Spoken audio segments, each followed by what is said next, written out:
My lovely YouTubers. So in this video, we are going to be taking a look at the very beautiful Catasetum Lovena. I got this one from Sunset Valley Orchids, I think 2 years ago, and it is blooming for me for the first time. It is absolutely gorgeous. Now, Catasetum Lovena is a hybrid between Catasetum fimbriatum, which is a species Catasetum, and then Catasetum Susan Fuchs, cultivar name Burgundy Chips. So Susan Fuchs is obviously a hybrid, and the Catasetum fimbriatum, if you remember from our reading an orchid tag video, I told you guys that species a lot of the times are named after their descriptors. So fimbriatum, if you guys can guess, means fimbriated, and you can see right here the little fimbriations on the orchid. And I really do think it takes a lot after Catasetum fimbriatum, but it also has the lovely burgundy, dark burgundy spotting that the Susan Fuchs has. So I think it is really pulling from both parents, especially this wide, expansive lip right here. Catasetum fimbriatum, the species, actually has a much thinner lip, so the expansum is showing through here on this particular hybrid. And in typical Catasetum style, you can see the fangs. Ooh! Oh my gosh, guys. I just touched the fangs and ejected the pollen onto my finger. So now I have a new finger decal here on my nail that always scares the crap out of me. Like those cans that from like Pillsbury that you're supposed to pop before you take the biscuits out of the tray. That really scared me. That is so crazy. Okay, well, that is the pollinia, and in typical Catasetum style, the Catasetums will eject their pollen, hopefully onto the back of a male euglossine bee.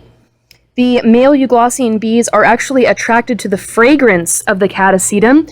So all Catasetums are fragrant because they're trying to attract those male euglossine bees. And the way that the bees attract a female is by smelling extra purty. So the Catasetum tricks the bee into thinking that there's going to be some scents that they can pick up on the orchid, and by doing so, the bee will actually climb onto the lip there, eject the pollinia by triggering those little hairs that are hanging down, and the pollinia will be ejected onto their backs. So whenever the bee goes to a female Catasetum, that is when pollination occurs. So very, very, very sticky. So here is the tag where we can see the lowercase f, which indicates to us that that is a species, and then the cultivar name is Golden Horizon, and then we see the hybrid there by the capital letters Catasetum Susan Fuchs Burgundy Chips, and it actually got an FCC award, which is a first class certificate, meaning that it is the highest award that an orchid can possibly receive.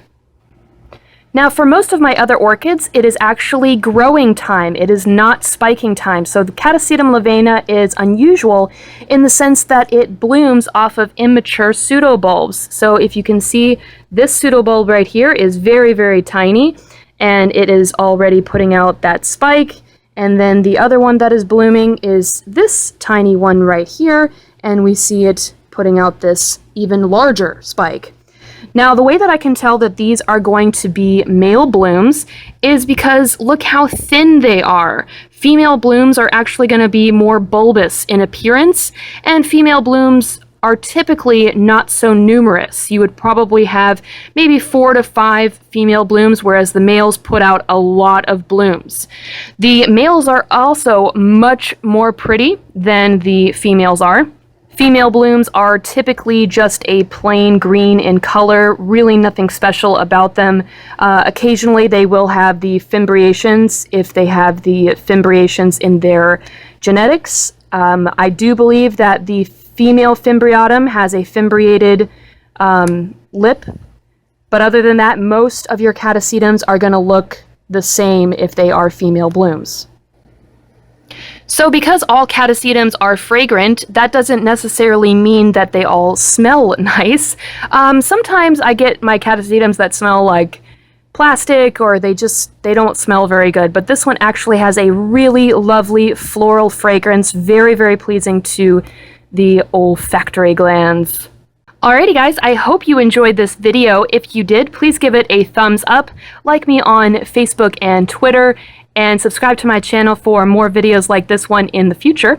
And if you guys have any questions or comments, please feel free to leave them down in the comments section of this video and I will answer them. As always, I love you guys and I will see you later.